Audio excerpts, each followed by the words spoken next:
Hello students, कैसे हैं आप लोग। आज हम लोगों का नया टॉपिक है इंट्रोडक्शन ऑफ कार्डियोवैस्कुलर सिस्टम। इसके पहले हम लोगों ने पेरिकार्डियम देखा था। थोरैक्स से स्टार्ट किया हम लोगों ने। तो थोरैक्स में पहला टॉपिक जो हम लोग देखे थे वो मीडियास्टाइनम था। उसके बाद पेरिकार्डियम। और आज का टॉपिक है इंट्रोडक्शन ऑफ कार्डियोवैस्कुलर सिस्टम।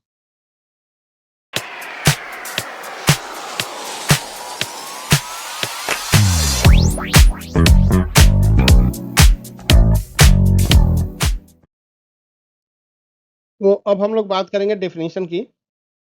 तो cardiovascular system is also called the circulatory system, is a closed loop system that transport blood throughout the body. तो कार्डियोवैस्कुलर सिस्टम को हम लोग सर्कुलेटरी सिस्टम के नाम से भी जानते हैं। ये क्लोज लूप सिस्टम होता है। क्लोज लूप सिस्टम का मतलब ये है कि जो ब्लड है वो हमारे ट्रांसपोर्ट सिस्टम, चाहे हार्ट हो गया, ब्लड वेसल्स हो गए जिसमें आर्टरी, वेंस और कैपिलरीज हो गए, उससे बाहर नहीं निकलता है, किसी टिश्यू फ्लूइड में या किसी कैविटी में जाकर के ओपन नहीं होता है। It's vital for delivering oxygen, nutrients to the tissue, removing the metabolic waste, maintaining pH and regulating temperature and fluid balance. तो इसके जो काम है वो ऑक्सीजन को सप्लाई करना टिश्यू तक, या कार्बन डाइऑक्साइड को वापस ले आना, न्यूट्रिशन को टिश्यू को सप्लाई करना, या मेटाबॉलिक वेस्ट है उसको रिमूव करना, ब्लड पीएच को मेंटेन करना और टेम्परेचर को मेंटेन करना, उसके साथ साथ फ्लूइड बैलेंस को मेंटेन करना है। इसके अगर कंपोनेंट की बात करेंगे हम लोग तो heart, blood vessels and blood, ये तीन कंपोनेंट होते हैं कार्डियोवैस्कुलर सिस्टम के। तो जिसका जो मेन कंपोनेंट है वो हार्ट है। मस्कुलर ऑर्गन होता है जिसका फंक्शन होता है वो ब्लड को पंप करना। ब्लड वेसल्स में तीन वेसल्स आती हैं, आर्टरी, वेंस और कैपिलरीज। आर्टरी में ऑक्सीजनेटेड ब्लड रन करता है, वेंस में डीऑक्सीजनेटेड ब्लड रन करता है, और कैपिलरी जहां से गैसियस एक्सचेंज या न्यूट्रिशन का एक्सचेंज होता है। Blood the fluid medium of the transport substance. तो ब्लड वही फ्लूइड मीडियम है जो कि पूरे शरीर में न्यूट्रिएंट्स का, ऑक्सीजन का, मेटाबॉलिक वेस्ट का, इन सब का ट्रांसपोर्ट का एक मीडियम है, माध्यम है, जिसकी वजह से पूरे बॉडी में टिश्यू तक इन सब का ट्रांसपोर्ट होता है। नेक्स्ट अगर हम लोग एनाटॉमिकल कंपोनेंट की बात करेंगे तो मेन जो कंपोनेंट है वो है हार्ट। हार्ट जो कि 4 चैम्बर स्ट्रक्चर होता है, मस्कुलर स्ट्रक्चर होता है, located in the mediastinum slightly left to the mid line. तो जैसा कि मैंने अभी पिछले लेक्चर में बताया था, मीडियास्टाइनम के बारे में बताया था, तो मीडियास्टाइनम के जो मिडिल मीडियास्टाइनम होता है वहाँ पे पेरिकार्डियम होता है, उसी पेरिकार्डियम के अंदर हार्ट लोकेटेड होता है, slightly left to the mid line. तो जो हार्ट का जो पोजीशन होता है वो मिड एक्सटर्नल लाइन से स्लाइटली लेफ्ट साइड में होता है। और कंपोनेंट जो होते हैं इसके चार चैम्बर्स होते हैं, right atrium, right ventricle, left atrium, left ventricle. Right atrium receive deoxygenated blood from the body. तो राइट एट्रियम जो होता है ये राइट एट्रियम है। इस राइट एट्रियम में पूरे होल बॉडी से डीऑक्सीजनेटेड ब्लड कलेक्ट होता है, चाहे वो सुपेरियर वेना कैवा के थ्रू हो या इंफेरियर वेना कैवा के थ्रू हो। वहां से ये ट्राइकस्पिड वाल्व के थ्रू राइट वेंट्रिकल में आता है, वहां से पंप होता है पल्मोनरी ट्रंक के थ्रू, लंग्स में जाता है, लंग्स से वहां से ऑक्सीजनेटेड ब्लड फिर वापस आकर के लेफ्ट एट्रियम में आता है, लेफ्ट एट्रियम से लेफ्ट वेंट्रिकल में, और वहां से पूरे बॉडी में डिस्ट्रीब्यूट होता है। तो right ventricle pumps blood to the lungs through the pulmonary circulation. तो राइट वेंट्रिकल से, जैसा कि मैंने अभी बताया, यहाँ से ब्लड जो होगा वो पल्मोनरी ट्रंक के थ्रू लंग्स में ट्रांसपोर्ट होगा, लंग्स में जाकर के वहाँ पे ऑक्सीजनेटेड ब्लड वापस फिर लेफ्ट एट्रियम में आता है, और लेफ्ट एट्रियम से लेफ्ट वेंट्रिकल में जाता है बाइकस्पिड वाल्व के थ्रू, और वहाँ से फिर एओर्टा के थ्रू पूरे शरीर में सिस्टेमिक सर्कुलेशन के लिए जाता है, सराउंडेड बाय ये प्रोटेक्टिव पेरिकार्डियम। तो जैसा कि मैंने अभी बताया, हार्ट जो होता है ये प्रोटेक्टिव एक फाइबरस सैक में लोकेटेड होता है जिसको हम लोग पेरिकार्डियम बोलते हैं। इंटरनल स्ट्रक्चर इसके सेप्टा हो गए, वाल्व्स हो गया और क्वाड्रिटेंडनी, इस टाइप के जो होते हैं ये इनके इंटरनल स्ट्रक्चर्स होते हैं, जो कि आगे चैम्बर्स ऑफ हार्ट की जब हम बात करेंगे तो उसमें हम लोग डिटेल में डिस्क्रिप्शन इसका देखेंगे। नेक्स्ट अगर हम लोग बात करें तो इस फिगर को हमें याद रखना है। ये जो सिंपल फिगर मैंने बनाया है इसी फिगर को आप लोगों को अपने नोटबुक में भी ड्रॉ करना है। इसमें चार चैम्बर दिखाई दे रहे हैं हार्ट के, right atrium, right ventricle, left atrium और लेफ्ट वेंट्रिकल। तो राइट एट्रियम से जो ब्लड होता है वो लेफ्ट राइट वेंट्रिकल में जाता है, राइट वेंट्रिकल से ये ब्लड जो होता है वो लंग्स में जाएगा, लंग्स में जाने के बाद यहाँ पे ऑक्सीजनेशन होगा उसका, वापस ये लेफ्ट एट्रियम में आएगा, लेफ्ट एट्रियम में बाइकस्पिड वाल्व के थ्रू लेफ्ट वेंट्रिकल में जाएगा, और लेफ्ट वेंट्रिकल से फिर एओर्टा के थ्रू पूरे बॉडी में जाएगा, और बॉडी में वहाँ पे फिर इसका डीऑक्सीजनेशन हो जाएगा, वहाँ से ब्लड फिर कलेक्ट होकर के वेना कैवा के थ्रू राइट एट्रियम में आ जाएगा। तो ये सर्कुलेशन है। इसमें ऊपर वाले इस सर्कुलेशन को हम लोग पल्मोनरी सर्कुलेशन नाम देते हैं, और नीचे वाले जहां से बॉडी में सर्कुलेट होता है ब्लड, उसको हम लोग सिस्टेमिक सर्कुलेशन नाम देते हैं।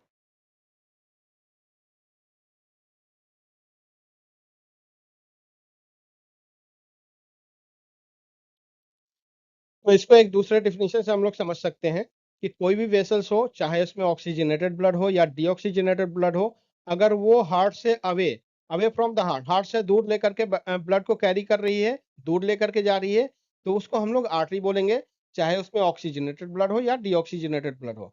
वैसे ही अगर हार्ट की तरफ टुवार्ड्स द हार्ट ब्लड को लेकर के आने वाली कोई भी ब्लड वेसल्स हो, चाहे उसमें ऑक्सीजनेटेड ब्लड हो या डीऑक्सीजनेटेड ब्लड हो, उसको हम लोग वेन्स नाम देंगे।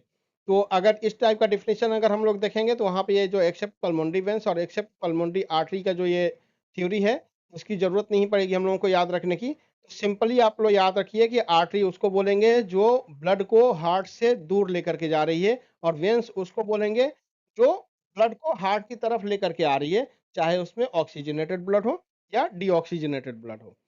कैपिलरीज ये माइक्रोस्कोपिक वेसल्स होती हैं जहाँ पे गैसियस न्यूट्रिशन और वेस्ट का एक्सचेंज होता है, या टिश्यू लेवल पे होती हैं, जहाँ पे ऑक्सीजन और कार्बन डाइऑक्साइड का एक्सचेंज होता है टिश्यू के साथ साथ, उसके साथ साथ न्यूट्रिएंट्स का भी एक्सचेंज होगा, और जो वेस्ट मटेरियल टिश्यू के थ्रू आते हैं उसका भी एक्सचेंज होकर के ब्लड में आता है। तीसरा जो कंपोनेंट है वो ब्लड है। ये तीन चीज़ों से मिलकर के बने होते हैं, प्लाज्मा हो गया, ब्लड सेल्स हो गए। अब ब्लड सेल्स में रेड ब्लड सेल्स हो गया, व्हाइट ब्लड सेल्स हो गया, और तीसरा जो है वो प्लेटलेट्स है। तो प्लाज्मा जो होता है fluid portion of the protein, hormones और न्यूट्रिएंट्स। जो प्लाज्मा होता है वो प्रोटीन, हार्मोन्स और न्यूट्रिएंट्स का फ्लूइड पोर्शन होता है। Red blood cells carry oxygen via the haemoglobin. जो आरबीसीज होती हैं वो हीमोग्लोबिन के थ्रू ऑक्सीजन को कैरी करती हैं, टिश्यू तक पहुंचाती हैं, और वहां से कार्बन डाइऑक्साइड को वापस ला करके लंग्स में छोड़ती हैं। तो ये गैसियस एक्सचेंज में काम आती हैं। व्हाइट ब्लड सेल्स होती हैं ये इम्यून सिस्टम में काम आती हैं, इम्यून डिफेंस का काम करती हैं। और जो प्लेटलेट्स होती हैं वो क्लॉटिंग में इन्वॉल्व होती हैं। नेक्स्ट हम लोगों का जो ये है सर्कुलेटरी सर्किट, इसको देखेंगे। सर्कुलेटरी सर्किट जो होता है वो दो टाइप का होता है, एक पल्मोनरी सर्कुलेशन और एक सिस्टेमिक सर्कुलेशन। तीसरा एक जो होता है कोरोनरी सर्कुलेशन। कोरोनरी सर्कुलेशन उसको बोलते हैं जो ब्लड सप्लाई हार्ट के मसल्स को होती है। मायोकार्डियम को अगर किसी ब्लड वेसल्स के थ्रू सप्लाई हो रही है तो उसको हम लोग कोरोनरी सर्कुलेशन नाम देते हैं। बाकी पल्मोनरी सर्कुलेशन जो हार्ट और लंग्स के बीच में सर्कुलेशन होता है उसको हम लोग पल्मोनरी सर्कुलेशन का नाम देते हैं। और जो हार्ट और पूरे बॉडी के बीच में जो सर्कुलेशन होता है उसको हम लोग सिस्टेमिक सर्कुलेशन नाम देते हैं। टाइप्स ऑफ सर्कुलेशन जैसा कि मैंने बताया अभी, तो ये जो फिगर है इसी को आप लोगों को ड्रॉ करने हैं। ये बहुत ही आसान फिगर है, ये आउटलाइन आपके दिमाग में हमेशा होना चाहिए। आप सोए रहें जगे रहें, आपको ये समझ में आना चाहिए कि ब्लड कहाँ से कहाँ पे जाता है, कहाँ डीऑक्सीजनेटेड होता है, कहाँ पे ऑक्सीजनेटेड होता है, कहाँ से कैसे सप्लाई होता है। तो इसको मैं फिर से एक बार रिवाइज कर दे रहा हूँ। राइट एट्रियम से जो ब्लड होता है राइट वेंट्रिकल में आता है, राइट वेंट्रिकल से ये यहाँ पे मैंने नोट कर दिया है पल्मोनरी ट्रंक के थ्रू ये लंग्स में जाएगा, वहाँ पे ऑक्सीजनेटेड होगा, और ऑक्सीजनेटेड होने के बाद चार पल्मोनरी वेन्स के थ्रू लेफ्ट एट्रियम में आएगा, वहाँ से बाइकास्पिड वाल्व के थ्रू लेफ्ट वेंट्रिकल में जाएगा, लेफ्ट वेंट्रिकल से फिर एओर्टा के थ्रू पूरे सिस्टम में बॉडी में जाएगा, वहाँ पे फिर ये डीऑक्सीजनेटेड होने के बाद वेना कैवा के थ्रू राइट एट्रियम में आ जाएगा, और वहाँ से ट्राइकास्पिड के वाल्व के थ्रू राइट वेंट्रिकल में जाएगा, और फिर ये सर्कुलेशन इसका कंप्लीट हो जाएगा। तो ऊपर वाले सर्कुलेशन को हार्ट और लंग्स के बीच को इसको हम लोग पल्मोनरी सर्कुलेशन नाम देते हैं, और हार्ट और बॉडी वाले सर्कुलेशन को हम लोग सिस्टेमिक सर्कुलेशन नाम देते हैं। नेक्स्ट है कार्डियक साइकिल। कार्डियक साइकिल में दो चीजें आती हैं, सिस्टोल और डायस्टोल। तो कंट्रैक्शन फेज को जहां पे वेंट्रिकल्स ब्लड को इजेक्ट करती हैं उसको हम लोग सिस्टोल नाम देते हैं, और रिलैक्सेशन फेज को जहां पे जो हार्ट के चैम्बर्स होते हैं वो ब्लड से फिल्ड होते हैं, रिलैक्स होते हैं, उसमें ब्लड पोर होता है, तो उसको हम लोग डायस्टोल नाम देते हैं। तो एक सिस्टोल और डायस्टोल दोनों मिल करके एक कार्डियक साइकिल कंप्लीट करते हैं। तो वेंट्रिकुलर कॉन्ट्रैक्शन को हम लोग सिस्टोल देते हैं, और चैम्बर्स के जो रिलैक्सेशन फेज को हम लोग डायस्टोल नाम देते हैं। इसको आप लोग फिजियोलॉजी में ज़्यादा अच्छे से समझेंगे। By electrical conduction S A node regulated heavy node bundle of his and पर्किंजे fibres. ये जो है ये कार्डियक इंपल्स को जनरेट करता है। एसए नोड जो होता है वो कार्डियक इंपल्स को जनरेट करता है, यही रेगुलेट करता है। वहां से जो इंपल्स होती हैं एबी नोड पे आती हैं, एबी नोड से बंडल ऑफ हिस पे पहुंचती हैं, और बंडल ऑफ हिस से परकिंजे फाइबर्स पे जाती हैं, और वहां से ये वेंट्रिकुलर कॉन्ट्रैक्शन इनका शुरू होता है, और वेंट्रिकुलर कॉन्ट्रैक्शन के बाद फिर वापस एट्रियल डायस्टोल शुरू होता है, और इस टाइप से कार्डियक साइकिल इनका कंप्लीट होता है। तो ये जो एसे नोड है और इनका जो ये इलेक्ट्रिकल कंडक्शन है, इसके बारे में हम लोग डिटेल आगे आने वाले वीडियो में हम लोग देखेंगे। नेक्स्ट हम लोग बात करेंगे ब्लड प्रेशर की। तो जो सर्कुलेटिंग ब्लड होती हैं वो आर्टरी या वेसल्स पे जो फोर्स क्रिएट करती हैं उसी को ब्लड प्रेशर के नाम से हम लोग जानते हैं। तो ये जो होती है cardiac output, vascular resistance, blood volume और वेसल्स इलास्टिसिटी इस पे डिपेंड करती है। अगर कार्डियक आउटपुट ज़्यादा होगा तो ब्लड प्रेशर ज़्यादा होगा, वेस्कुलर रेजिस्टेंस ज़्यादा होगा।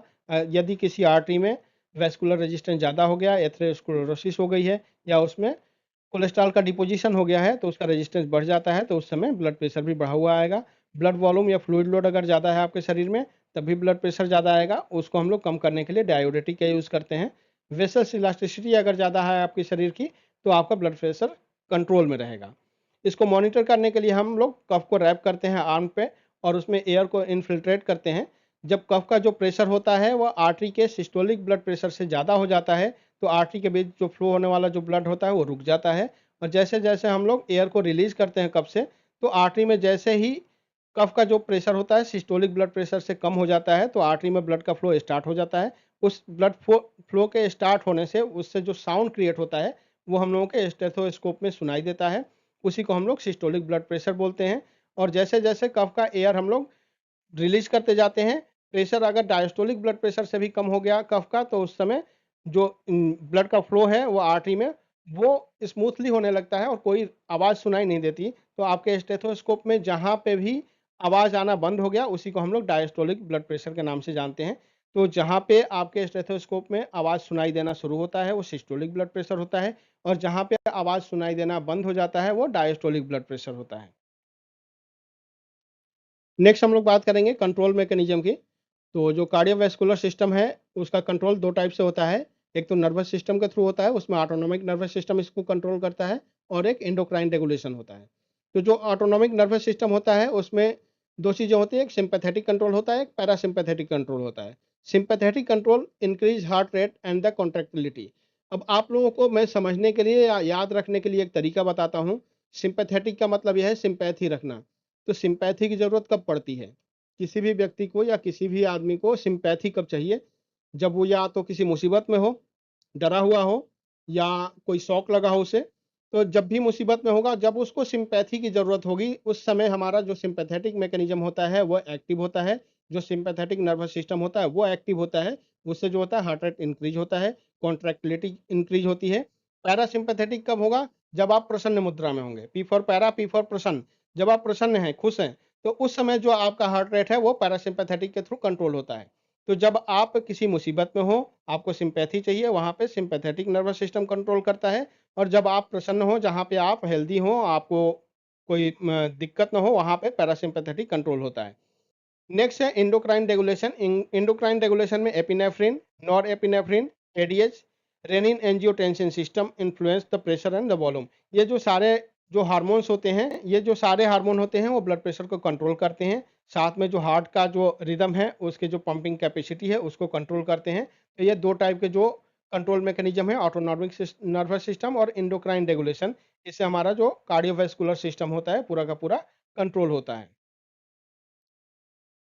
नेक्स्ट अगर हम लोग बात करें clinical significance of cardiovascular system की, तो इसमें जो होने वाले डिजीजेज हैं उसको हम लोग कवर करते हैं। तो आगे आने वाले लेक्चर्स में जब कार्डियोवैस्कुलर सिस्टम खत्म होगा तो उसमें अप्लाइड एनाटॉमी में मैं इन सारी चीज़ों को कवर करूँगा। तो इसमें जो डिजीजेस हो सकती हैं उसमें हाइपरटेंशन, जिसमें ब्लड प्रेशर इंक्रीज हो जाता है। मायोकार्डियल इन्फाक्शन, जिसको हार्ट अटैक बोलते हैं हम लोग। इसमें होता क्या है कि जो मायोकार्डियम को सप्लाई करने वाली जो कोरोनरी आर्टरी होती हैं वो ब्लॉक हो जाती हैं।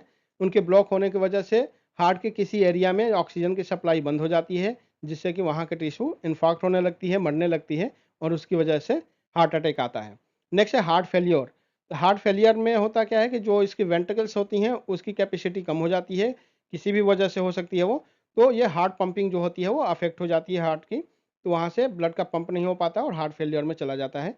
एरिथमियाज, इसमें जो हार्ट बीट होती है वो अल्टर हो जाती हैं, वो या तो बहुत ज़्यादा हो जाती हैं, तेज़ हो जाती हैं या बहुत कम हो जाती हैं, जिसकी वजह से इसको हम लोग एरिथमियाज बोलते हैं, जिसमें एट्रियल फिब्रिलेशन भी आता है। एथेरोस्क्लेरोसिस और इस्केमिक हार्ट डिजीज। एथेरोस्क्लेरोसिस में जो होता है आर्टरी जो होती है या कोरोनरी आर्टरी होती है उसमें कोलेस्ट्रॉल का डिपोजिशन हो जाता है, जिसकी वजह से वो ब्लॉक हो जाती हैं और ब्लॉक होने से हार्ट का जो कुछ पार्ट होता है वो इस्केमिक होने लगता है, वहाँ पे ऑक्सीजन की सप्लाई हैम्पर हो जाती है, जिसकी वजह से हम लोग इसको इस्केमिक हार्ट डिजीज़ का नाम से जानते हैं। उसके बाद आता है congenital heart disease. Congenital heart disease में बहुत सारी डिजीज़ेज आती हैं, जैसे atrial septal defect, ventricular septal defect, tetralogy of Fallot, ये सारी चीज़ें हम लोग आगे देखेंगे। नेक्स्ट हम लोग बात करेंगे डायग्नोस्टिक टूल की। तो जो बेसिक डायग्नोस्टिक टूल होते हैं वो कार्डियोवैस्कुलर सिस्टम के, उसमें ईसीजी है, इकोकार्डियोग्राम है, एंजियोग्राफी है और ब्लड प्रेशर मॉनिटरिंग है। ईसीजी है जिसमें कि इस टाइप के लीड्स होते हैं, उस लीड्स को हम लोग चेस्ट पे लगाते हैं और उसके बाद एक ग्राफ निकल के आता है, उस ग्राफ के थ्रू हम लोग एनालाइज करते हैं कि हार्ट की फंक्शनिंग कैसी है। इकोकार्डियोग्राम एक मशीन होती है जिसमें एक मॉनिटर होता है, ये एक अल्ट्रासोनोग्राफी टाइप की मशीन होती है जिसको कार्डियोलॉजिस्ट खुद मॉनिटर करते हैं और इसके थ्रू जो हार्ट की फंक्शनिंग होती है उसके बारे में पता चलता है। उसके वॉल्व के बारे में पता कर सकते हैं, उसके चैम्बर्स के बारे में पता कर सकते हैं, उसमें कहीं अगर ब्लॉकेज आ रहा है तो वो भी थोड़ा बहुत पता चल सकता है उसके थ्रू। नेक्स्ट है एंजियोग्राफी। एंजियोग्राफी थोड़ी सी इन्वेसिव होती है। इसमें क्या होता है, एक वायर को हम लोग रेडियल आर्टरी के थ्रू या फीमोरल आर्टरी के थ्रू आर्टेरियल सिस्टम में डालते हैं और वहाँ से ये जो वायर होता है, ये कार्डियोलॉजिस्ट ही इसको करते हैं और इसमें ये जो वायर होता है ये ब्रेकियल आर्टरी के थ्रू फिर कोरोनरी आर्टरी में जाता है और कोरोनरी आर्टरी में अगर कहीं ब्लॉकेज है तो उससे उसका पता चलता है। आज के डेट में सिटी एंजियोग्राफी आ गई है, तो सिटी एंजियोग्राफी जो होता है वो काफ़ी आसान चीज़ है। उसमें जैसे सिटी स्कैन किया जाता है उस टाइप से सिटी एंजियोग्राफी होती है। उसमें डाई को इंजेक्ट करते हैं ब्लड वेसल्स में और डाई इंजेक्ट करने के बाद जैसे सीटी स्कैन किया जाता है वैसे ही सिटी एंजियोग्राफी की जाती है, जिसमें डाई इंजेक्ट होने के बाद आपके कोरोनरी आर्टरी का पिक्चर जो इस टाइप का दिख रहा है इस टाइप से दिखने लगता है। उसमें कहाँ पे ब्लॉकेज है कहाँ पे ब्लॉकेज नहीं है इसका पता चल जाता है। नेक्स्ट है ब्लड प्रेशर मॉनिटरिंग। तो ब्लड प्रेशर मॉनिटरिंग के बारे में आप लोग सब लोग जानते ही हैं। ब्लड प्रेशर मॉनिटरिंग स्फिग्मोमैनोमीटर के थ्रू करते हैं, तो इसके बारे में आप सब लोग जानते हैं। तो ये रहा हम लोगों का आज का topic, introduction of cardiovascular system. Next हम लोग हार्ट के बारे में स्टार्ट करेंगे। तो नेक्स्ट जो टॉपिक आएगा अपना वो हार्ट रहेगा, हार्ट के चैम्बर के बारे में जानेंगे। तो बने रहिए आप लोग हमारे साथ। अगर आप लोगों को मेरा चैनल पसंद आता हो तो आप लोग इसको लाइक सब्सक्राइब कीजिए और बेल आइकन को भी प्रेस कर दीजिए ताकि आगे आने वाले वीडियो का नोटिफिकेशन आपको सही समय पर मिल सके। Thank you.